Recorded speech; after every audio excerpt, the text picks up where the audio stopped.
ಇನ್ನು ಇರಾನ್ಗಿಂತ ಖಂಡಾಂತರ ಕ್ಷಿಪಣಿಗಳ ಬಳಕೆ ಆಗಿದೆ. ಇರಾನ್ನಿಂದ ಸೂಪರ್ ಸೋನಿಕ್ ಕ್ಷಿಪಣಿಗಳ ಉಡಾವಣೆ ಕೂಡ ಆಗಿದೆ. ಫತಾಹ್ ಹೆಸರಿನ ಖಂಡಾಂತರ ಕ್ಷಿಪಣಿಯ ಬಳಕೆ ಆಗಿದೆ. ಅತ್ಯಂತ ಪವರ್ಫುಲ್ ಫತಾಹ್ ಹೆಸರಿನ ಖಂಡಾಂತರ ಕ್ಷಿಪಣಿಯ ಬಳಕೆ ಆಗಿದೆ. ಶಬ್ದಕ್ಕಿಂತ 15 ಪಟ್ಟು ವೇಗದಲ್ಲಿ ಸಾಗುವ ಸಾಮರ್ಥ್ಯ ಈ ಕ್ಷಿಪಣಿ ಹೊಂದಿದೆ ಅಂತ. ಶಬ್ದದ ವೇಗ ಪ್ರತಿ ಗಂಟೆಗೆ 1225 ಕಿಲೋಮೀಟರ್, ಸುಮಾರು 18,000 ಕಿಲೋಮೀಟರ್ ವೇಗದಲ್ಲಿ ಸಾಗುವಂತಹ ಕ್ಷಿಪಣಿ ಇದು. ಇದರ ವಿಶೇಷತೆ ಹೇಳ್ತಾ ಇದ್ದೀವಿ. ಇಸ್ರೇಲ್ ಇರಾನ್ ನಡುವೆ ಕನಿಷ್ಠ 1,000 ಕಿಲೋಮೀಟರ್ ಅಂತರ ಇದೆ. ರಿಪಬ್ಲಿಕನದಲ್ಲಿ ಈ ಕುರಿತು ರಕ್ಷಣಾ ತಜ್ಞ ಗಿರೀಶ್ ಲಿಂಗಣ್ಣ ಅವರು ಮಾಹಿತಿ ಕೊಟ್ಟಿದ್ದಾರೆ. ಈಗ ಇರಾನ್ ನಿನ್ನೆ ರಾತ್ರಿ ಸುಮಾರು 181 ಮಿಸೈಲ್ಗಳನ್ನ ಲಾಂಚ್ ಮಾಡಿದೆ. ಈ ಮಿಸೈಲ್ಗಳಲ್ಲಿ ಏನು ವಿಶೇಷ ಅಂದರೆ ಇದೆಲ್ಲ ಬ್ಯಾಲಿಸ್ಟಿಕ್ ಮಿಸೈಲ್ಸ್ ಅಂತ ಲಾಂಚ್ ಮಾಡಿದ್ದಾರೆ. ಬ್ಯಾಲಿಸ್ಟಿಕ್ ಮಿಸೈಲ್ಸ್ ಏನಂದರೆ it can reach very high distance. ನೋಡಿ, ನೆನ್ನೆ ಫಟಾ ಅಂತ ಒಂದು ಯೂಸ್ ಮಾಡಿದ್ದಾರೆ. ಅದು ಹತ್ತತ್ರ 1800 ಕಿಲೋಮೀಟ್ರ್ ದೂರದಷ್ಟು ಹೋಗುತ್ತೆ. ಮತ್ತು ಅದರ ವೇಗ ಬಂದು ಸೌಂಡ್ಗಿಂತ 15 ಪಟ್ಟು ಹೆಚ್ಚು ವೇಗದಲ್ಲಿ ಅದು ಚಲಿಸುತ್ತದು. ಅಂದರೆ ಈಗ ಸೌಂಡ್ ವೇಗ ಬಂದು 1225 ಕಿಲೋಮೀಟರ್ ಪರ್ ಅವರ್ ಇರುತ್ತೆ ಸಿ ಲೆವೆಲಲ್ಲಿ ನಾನು ತೊಗೊಂಡ್ರೆ. ಸೊ 15 ಪಟ್ಟು ಹೆಚ್ಚು ಅಂದರೆ 18,000 ಚಿಲ್ಲರೆ ಕಿಲೋಮೀಟ್ರ್ ಸ್ಪೀಡಲ್ಲಿ ಅದು ಹೋಗಿ ಇಸ್ರೇಲ್ಗೆ ಹೊಡೆದಿರುತ್ತೆ. ಹತ್ತತ್ರ ವಿತಿನ್ 10 ಮಿನಿಟ್ಸ್ ಇರಾನಿಂದ ಇಸ್ರೇಲಿಗೆ ಶಾರ್ಟೆಸ್ಟ್ ಡಿಸ್ಟೆನ್ಸ್ ಅಂದರೆ ಹತ್ತತ್ರ 1000 ಕಿಲೋಮೀಟರ್ಸ್ ಇದೆ. ಅಫ್ಕೋರ್ಸ್ ಅದು ಆ ಬಾರ್ಡ್ರು ಈ ಬಾರ್ಡ್ರು ಶೇರ್ ಆಗಲ್ಲ. ಮಧ್ಯೆ ಜೋರ್ಡಾನ್ ಬರುತ್ತೆ, ಇರಾಕ್ ಬರುತ್ತೆ. ಸೊ ಇದೆಲ್ಲ ದಾಟ್ಕೊಂಡು ಹೋಗ್ಬೇಕಾಗತ್ತೆ. ಸೊ ಆದರೂ ಈ ಬ್ಯಾಲಿಸ್ಟಿಕ್ ಮಿಸೈಲ್ಸ್ ಏನಂದರೆ ಒಂದು ಆರ್ಚ್ ಪ್ರೊಫೈಲ್ ಥರ ಅದು ಹೋಗುತ್ತೆ. ಒಂದು ಟಾಪ್ ಹೋಗಿ ಒಂದು ಆರ್ಕ್ ಥರ ಬೀಳುತ್ತೆ. ಬೀಳ್ಬೇಕಾದ್ರೆ ಅದಕ್ಕೆ ಕಂಟ್ರೋಲ್ ಇರಲ್ಲ. ಅಂದರೆ ಎಲ್ಲೋ ಒಂದು ನೀವು ಎಲ್ಲಿ ಬೀಳುತ್ತೆ ಅಂತಲೇ ಅದು ಗೊತ್ತಾಗಲ್ಲ.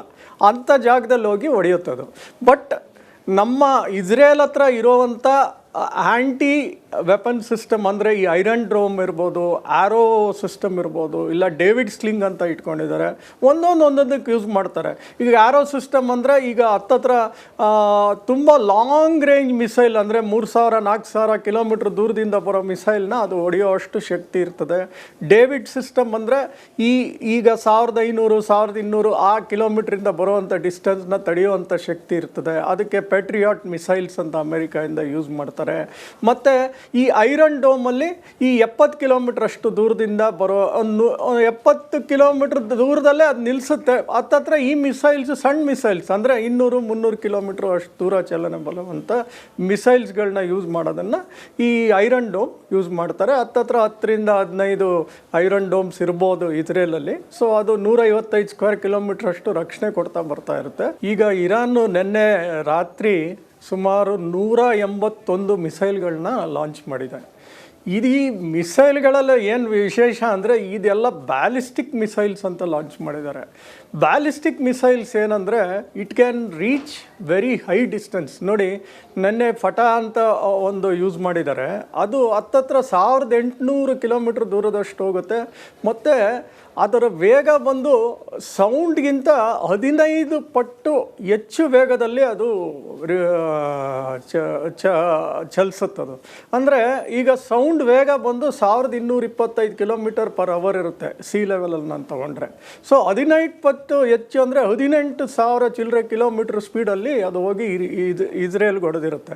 ಹತ್ತತ್ರ ವಿತಿನ್ 10 ಮಿನಿಟ್ಸ್ ಇರಾನಿಂದ ಇಸ್ರೇಲಿಗೆ ಶಾರ್ಟೆಸ್ಟ್ ಡಿಸ್ಟೆನ್ಸ್ ಅಂದರೆ ಹತ್ತತ್ರ 1000 ಕಿಲೋಮೀಟರ್ಸ್ ಇದೆ. ಅಫ್ಕೋರ್ಸ್ ಅದು ಆ ಬಾರ್ಡ್ರು ಈ ಬಾರ್ಡ್ರು ಶೇರ್ ಆಗಲ್ಲ. ಮಧ್ಯೆ ಜೋರ್ಡಾನ್ ಬರುತ್ತೆ. ಇನ್ನು ಭೀಕರ ಕಾಳಗಕ್ಕೆ ಇಸ್ರೇಲ್ ಸಾಕ್ಷಿಯಾಗಿದೆ. ಸುತ್ತ ಶತ್ರು ರಾಷ್ಟ್ರಗಳನ್ನ ಎದುರಿಸಿಕೊಂಡು ಹೋರಾಡ್ತಾ ಇದೆ. ಹಾಗಾದ್ರೆ ಇಸ್ರೇಲ್ ಸುತ್ತ ಇರುವಂತಹ ಶತ್ರು ರಾಷ್ಟ್ರಗಳು ಯಾವುದು, ಎಷ್ಟು ದೂರದಿಂದ ಇರಾನ್ ಇಸ್ರೇಲ್ ಮೇಲೆ ದಾಳಿ ಮಾಡಿದೆ ಅನ್ನೋದನ್ನ ಕೂಡ ಮ್ಯಾಪ್ ಸಮೇತ ನಿಮ್ಮ ಮುಂದೆ ಇಡುವಂತಹ ಪ್ರಯತ್ನವನ್ನ ರಿಪಬ್ಲಿಕನ್ ಮಾಡ್ತಾ ಹೋಗುತ್ತೆ. ನಮಗೆಲ್ಲ ಒಂದು ಐಡಿಯಾ ಬರಬೇಕಲ್ಲ, ಇಸ್ರೇಲ್ ಎಲ್ಲಿದೆ, ಇರಾನ್ ಎಲ್ಲಿಂದ ಎಲ್ಲಿಗೆ ದಾಳಿ ಮಾಡ್ತು. ಈಗ ತಾನೇ ಲಿಂಗಣ್ಣ ಅವರು ತಜ್ಞರು ಮಾತನಾಡ್ತಾ ಇದ್ದಂಥ ಸಂದರ್ಭದಲ್ಲಿ ಹೇಳಿದ್ರು 18,000 ಕಿಲೋಮೀಟರ್ ವೇಗದಲ್ಲಿ ಒಂದು ರಾಕೆಟ್ ಅನ್ನ ಇಸ್ರೇಲ್ ಮೇಲೆ ದಾಳಿಗೆ ಅಂತ ಯೂಸ್ ಮಾಡ್ಕೊಂಡಿದ್ದಾರೆ, ಕ್ಷಿಪಣಿಯನ್ನ ಯೂಸ್ ಮಾಡ್ಕೊಂಡಿದ್ದಾರೆ ಅಂತ. ನೋಡಿ, ಇರಾಕನ್ನ ದಾಟಿ ಇರಾನ್ ಇಸ್ರೇಲ್ ಮೇಲೆ ದಾಳಿ ಮಾಡಬೇಕಾಗುತ್ತೆ. ಇಸ್ರೇಲ್ ಇರೋದು ಇಲ್ಲಿ ಒಂದು ಪುಟ್ಟ ರಾಷ್ಟ್ರ, ಚಿಕ್ಕ ಯಹೂದಿಗಳ ರಾಷ್ಟ್ರ ಅಂತ ಹೇಳ್ತೀವಿ ಇಸ್ರೇಲ್ ಅನ್ನ. ಸುತ್ತಲೂ ಕೂಡ ಶತ್ರು ರಾಷ್ಟ್ರಗಳೇ ಇರೋದು. ಕಾರಣ ನೋಡಿ, ಟೆಲ್ ಅವೀವ್, ಗಾಜಾ ಪಟ್ಟಿ, ಅತಿ ದೊಡ್ಡ ಮ್ಯಾಪ್ ಅನ್ನ ಕೂಡ ನಿಮಗೆ ತೋರಿಸ್ತಾ ಇದೀವಿ, ರಿಜಿಸ್ಟರ್ ಆಗ್ಲಿ ಅನ್ನೋ ಕಾರಣಕ್ಕೆ. ಟೆಲ್ ಅವೀವ್, ಗಾಜಾ ಪಟ್ಟಿ. ಈ ಹಿಂದೆ ನಿಮಗೆಲ್ಲ ನೆನಪಿರಬಹುದು, ಇಸ್ರೇಲ್ ವರ್ಸಸ್ ಪ್ಯಾಲೆಸ್ತೀನ್ ಅನ್ನುವಂತಹ ಪರಿಸ್ಥಿತಿ ಇತ್ತು. ಕಾರಣ ಗಾಜಾ ಪಟ್ಟಿಯಲ್ಲಿರುವಂತಹ ಹಮಾಸ್ ಉಗ್ರರು ನೇರವಾಗಿ ಇಸ್ರೇಲ್ ಮೇಲೆ ಅಟ್ಯಾಕ್ ಮಾಡ್ತಾ ಇದ್ರು. ಬಟ್ ಹಮಾಸ್ ಉಗ್ರರನ್ನ ಸದೆ ಬಡಿದ್ರು ಇಸ್ರೇಲ್. ಹಾಗಾಗಿ ನಾನು ಹೇಳ್ತಾ ಇರೋದು, ನೀವು ದೇಶದ ಯಾವುದಾದ್ರೂ ಟಾಪ್ 10 ಅತ್ಯಂತ ಸ್ಟ್ರಾಂಗೆಸ್ಟ್ ದೇಶಗಳು ಯಾವುದು ಅಂತ ಗಮನಿಸಿದ್ರೆ ಇಸ್ರೇಲ್ ಕೂಡ ಅದ್ರಲ್ಲಿ ನಮ್ಗೆ ನೋಡೋದಕ್ಕೆ ಸಿಗುತ್ತೆ ಅಂತ. ಬಹಳ ಆಶ್ಚರ್ಯ ಅನ್ಸುತ್ತೆ, ಅತ್ಯಂತ ಚಿಕ್ಕ ರಾಷ್ಟ್ರ ಆದ್ರೂ ಕೂಡ ಆ ಲಿಸ್ಟಲ್ಲಿ ನಾವು ನೋಡೋದಕ್ಕೆ ಸಿಗುತ್ತೆ ಅಂತ. ಜಾರ್ಡನ್, ಇದು ಕೂಡ ಒನ್ ಆಫ್ ದ ಶತ್ರು ರಾಷ್ಟ್ರ ಇಸ್ರೇಲ್ಗೆ. ಲೆಬನಾನ್ ನಲ್ಲಿರುವಂತಹ ಹಿಜ್ಬುಲ್ಲಾ ಉಗ್ರರನ್ನ, ಹಮಾಸ್ ಉಗ್ರರನ್ನ ಸದ್ದೆ ಬಡಿಲೇಬೇಕು ಅನ್ನೋ ಕಾರಣಕ್ಕೆ ಇಸ್ರೇಲ್ ಪಣ ತೊಟ್ಟಿತ್ತು. ಆ ಕಾರಣಕ್ಕೆ ಆ ಶತ್ರುಗಳ ನೆಲೆಯನ್ನೇ ಉಡೀಸ್ ಮಾಡೋದಕ್ಕೆ ಪಣ ತೊಟ್ಟಿತ್ತು ಇಸ್ರೇಲ್. ಹಾಗಾಗಿ ಲೆಬನಾನ್ ಕೂಡ ಒನ್ ಆಫ್ ದ ಶತ್ರು ರಾಷ್ಟ್ರ ಇಸ್ರೇಲ್ಗೆ. ಸಿರಿಯಾ, ಇರಾಕ್, ಅದ್ರ ಪಕ್ಕದಲ್ಲಿ ಇರೋದೇ ಇರಾನ್. ಸೊ ಇರಾಕನ್ನ ದಾಟಿ ಇರಾನ್ ಇಸ್ರೇಲ್ ಮೇಲೆ ಅಟ್ಯಾಕ್ ಮಾಡಬೇಕು ಅಂದ್ರೆ ಎಷ್ಟು ಅತ್ಯಾಧುನಿಕ ತಂತ್ರಜ್ಞಾನಗಳನ್ನ ಅಥವಾ ಕ್ಷಿಪಣಿಗಳನ್ನ ಬಳಕೆ ಮಾಡಿರಬಹುದು ಇಸ್ರೇಲ್ ಮೇಲೆ ದಾಳಿ ಮಾಡೋದಕ್ಕೆ ಅನ್ನೋದನ್ನ ನಾವು ಅರ್ಥ ಮಾಡ್ಕೊಳ್ಬಹುದು. ಇದು ಇಸ್ರೇಲ್ ಸುತ್ತಮುತ್ತ ಇರುವಂತಹ ಶತ್ರು ರಾಷ್ಟ್ರಗಳು ಯಾವುದು ಅನ್ನೋದನ್ನ ಕೂಡ ನಾವು ಗಮನಿಸ್ತಾ ಹೋದ್ವಿ. ಮತ್ತೊಂದು ವಿಚಾರವನ್ನ ಕೂಡ ಗಮನಿಸಬೇಕಾಗುತ್ತೆ, ಇರಾನ್ ಮತ್ತು ಇಸ್ರೇಲ್ ಯುದ್ಧ ಯಾಕಾಗ ಆಗ್ತಾ ಇದೆ, ಕಾರಣ ಏನಿರಬಹುದು, ಅಂತ ದ್ವೇಷ ಏನು, ಅದ್ರ ಬಗ್ಗೆ ಕೂಡ ಕ್ವಿಕ್ ಆಗಿ ಒಂದಷ್ಟು ಕಾರಣಗಳನ್ನ ರಿಪಬ್ಲಿಕನ್ ನಿಮ್ಮ ಮುಂದೆ ಇಡ್ತಾ ಹೋಗುತ್ತೆ. ಇರಾನ್ ಮೇಲೆ ಇಸ್ರೇಲ್ಗೆ ಕೋಪ ಯಾಕೆ, ಜನಸಾಮಾನ್ಯರಿಗೆ ಅರ್ಥ ಆಗಲ್ಲ. ತತ್ಕ್ಷಣಕ್ಕೆ ಯಾಕಪ್ಪ ಇರಾನ್ ಇಸ್ರೇಲ್ ಮೇಲೆ ಅಟ್ಯಾಕ್ ಮಾಡ್ತಾ ಇದೆ, ಕಾರಣ ಏನಿರಬಹುದು, ಅದರ ಬಗ್ಗೆ ಕೂಡ ಮಾಹಿತಿಯನ್ನ ನಿಮ್ಮ ಮುಂದೆ ಇಡ್ತಾ ಹೋಗ್ತೀವಿ. ನೋಡಿ, ಇಲ್ಲಿ ಇರಾನ್ ಮೇಲೆ ಇಸ್ರೇಲ್ಗೆ ಕೋಪ ಯಾಕೆ, ಆ ಕುರಿತ ಒಂದಷ್ಟು ಅಂಶಗಳನ್ನ ಗಮನಿಸ್ತಾ ಹೋಗೋಣ. ಇರಾನ್ ಲೆಬನಾನ್ನಲ್ಲಿ ಹೆಜ್ಬುಲ್ಲಾ ಉಗ್ರರು ಆ ಸಂಘಟನೆಗೆ ನೆರವು ಕೊಡ್ತಿದ್ದಾರೆ ಅನ್ನೋ ಕಾರಣಕ್ಕೆ ಆ ನೆಲೆಗಳನ್ನೇ ಧ್ವಂಸ ಮಾಡೋದಕ್ಕೆ ಇಸ್ರೇಲ್ ಪಣ ತೊಟ್ಟಿತ್ತು. ಹಾಗಾಗಿ ನೇರವಾಗಿ ದಾಳಿಯನ್ನ ಮಾಡ್ತಾ ಇತ್ತು. ಅದು ಕೂಡ ಇರಾನ್ಗೆ ಒಂದು ದೊಡ್ಡ ಮಟ್ಟದ ಕೋಪ ಅಂತೀವಲ್ಲ, ಕೋಪ ಇತ್ತು ಇರಾನ್ಗೆ ಅಂತ. ಕಾರಣ ಹಿಜ್ಬುಲ್ಗೆ ಅದು ನೇರವಾಗಿ ಆ ಸಂಘಟನೆಗೆ ನೆರವು ಕೊಡ್ತಾ ಬಂದಿತ್ತು. ಯೆಮನ್ನಲ್ಲಿರುವಂತಹ ಹೌತಿ ಬಂಡುಕೋರರಿಗೂ ಕೂಡ ಇರಾನ್ ನೆರವು ಕೊಟ್ಟಿದೆ. ಹಿಜ್ಬುಲ್ಲಾ, ಹೌತಿ ಸತತವಾಗಿ ಇಸ್ರೇಲ್ ಮೇಲೆ ದಾಳಿ ನಡೆಸ್ತಾ ಬಂದಿದೆ. ಮತ್ತೊಂದು ವಿಚಾರ ಗಮನಿಸಬೇಕು, ಈ ಹಿಂದೆ ಪ್ಯಾಲೆಸ್ತೈನ್ನ ಹಮಾಸ್ ಉಗ್ರರನ್ನ ಇಸ್ರೇಲ್ ಪಡೆ ಸದೆ ಬಡಿದಿದೆ. ಹಿಜ್ಬುಲ್ಲಾ, ಹೌತಿ ಉಗ್ರರನ್ನ ಸದೆ ಬಡಿಯೋದಕ್ಕೆ ಇಸ್ರೇಲ್ ಕೂಡ ಅತಿ ದೊಡ್ಡ ಪ್ಲಾನ್ ಮಾಡ್ಕೊಂಡಿತ್ತು. ಹಾಗಾಗಿ ಹಿಜ್ಬುಲ್ಲಾ ಮತ್ತು ಹಮಾಸ್ ಮುಖ್ಯಸ್ಥರನ್ನೇ ಉಡೀಸ್ ಮಾಡಿಬಿಟ್ಟಿದೆ ಇಸ್ರೇಲ್. ಆ ಕೋಪ ಕೂಡ ಇರಾನ್ಗೆ ಇದೆ. ಮುಖ್ಯಸ್ಥರನ್ನ, ಹಿಜ್ಬುಲ್ಲಾಗೇನು ನೇರವಾಗಿ ಸಹಾಯ ಮಾಡ್ತಾ ಇದೆಯಲ್ಲ ಇರಾನ್, ಆ ಮುಖ್ಯಸ್ಥರನ್ನ ಮಟಾಶ್ ಮಾಡ್ಬಿಡ್ತಲ್ಲ ಇಸ್ರೇಲ್ ಅನ್ನೋ ಕಾರಣಕ್ಕೆ ಕೋಪಗೊಂಡು ಈ ದಾಳಿಯನ್ನ ಮಾಡಿರುವ ಸಾಧ್ಯತೆಗಳಿದೆ ಅಂತ ಹೇಳಲಾಗ್ತಾ ಇದೆ. ಆ ಪ್ಲಾನ್ ಪ್ರಕಾರ ಸೈಯದ್ ಹಸನ್ ನಸ್ರುಲ್ಲಾಹ ಹತ್ಯೆಯನ್ನ ಕೂಡ ಮಾಡಿದೆ ಇಸ್ರೇಲ್. ಹಿಜ್ಬುಲ್ಲಾ ನಾಯಕ ಸೈಯದ್ ಹಸನ್ ನಸ್ರುಲ್ಲಾಹ, ಈತನನ್ನ ಕೂಡ ಇಸ್ರೇಲ್ ಸದೆ ಬಡಿಯುವಲ್ಲಿ ಯಶಸ್ವಿಯಾಗಿದೆ. ಹೌತಿ ಉಗ್ರರ ಮೇಲೂ ಕೂಡ ಇಸ್ರೇಲ್ ಮುಗಿಬಿದ್ದಿದೆ.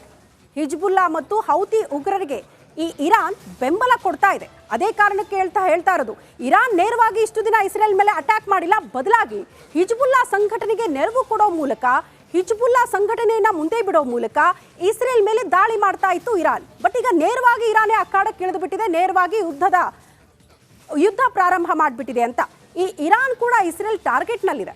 ಇಸ್ರೇಲ್ ಸರ್ವೋಚ್ಚ ನಾಯಕ ಆಯತೊಲ್ಲಾ ಖೊಮೇನಿ, ಆತನ ಮೇಲೂ ಕೂಡ ದಾಳಿ ಆಗಿದೆ ಅಂತ ಹೇಳಲಾಗ್ತಾ ಇದೆ. ಬಟ್ ಇಲ್ಲಿ ತನಕ ಅದನ್ನು ಖಚಿತಪಡಿಸಲಾಗಿಲ್ಲ. ಈ ಎಲ್ಲ ಬೆಳವಣಿಗೆಗಳಿಂದಲೂ ಕೂಡ ಇರಾನ್ ಆತಂಕದಲ್ಲಿದೆ. ಆ ಆತಂಕ ದೂರ ಮಾಡೋದಕ್ಕೂ ಮೋಸ್ಟ್ಲಿ ಈ ಇಸ್ರೇಲ್ ಮೇಲೆ ದಾಳಿಯನ್ನ ಮಾಡಿರಬಹುದು ಇರಾನ್ ಅಂತ ಹೇಳಲಾಗ್ತಾ ಇದೆ. ಈ ಎಲ್ಲ ಅಂಶಗಳು ಯಾಕಾಗಿ ಈ ಯುದ್ಧ ಪ್ರಾರಂಭ ಆಗ್ತಾ ಇದೆ, ಯಾಕೆ ಅಟ್ಯಾಕ್ ಆಗಿರಬಹುದು ಇರಾನ್ನಿಂದ ಇಸ್ರೇಲ್ ಮೇಲೆ ಅನ್ನೋದನ್ನ ನಾವು ಗಮನಿಸ್ತಾ ಇದ್ದೀವಿ. ನಾನು ಆಗ್ಲೇ ಹೇಳ್ತಾ ಇದ್ದೆ, ಒಟ್ಟಿನಲ್ಲಿ ಹಿಜ್ಬುಲ್ಲಾ ಮುಖ್ಯಸ್ಥನನ್ನ ಇಸ್ರೇಲ್ ಸದೆ ಬಡಿಯುವಲ್ಲಿ ಯಶಸ್ವಿ ಆಗಿದೆ. ಬಟ್ ಅದನ್ನ ಇಲ್ಲಿ ತನಕ ಹಿಜ್ಬುಲ್ಲಾ ಕನ್ಫರ್ಮ್ ಮಾಡಿಲ್ಲ. ಬಟ್ ಇರಾನ್ ಅದೇ ದ್ವೇಷದಿಂದ ಇಸ್ರೇಲ್ ಮೇಲೆ ಅಟ್ಯಾಕ್ ಮಾಡಿದೆ ಅಂತ.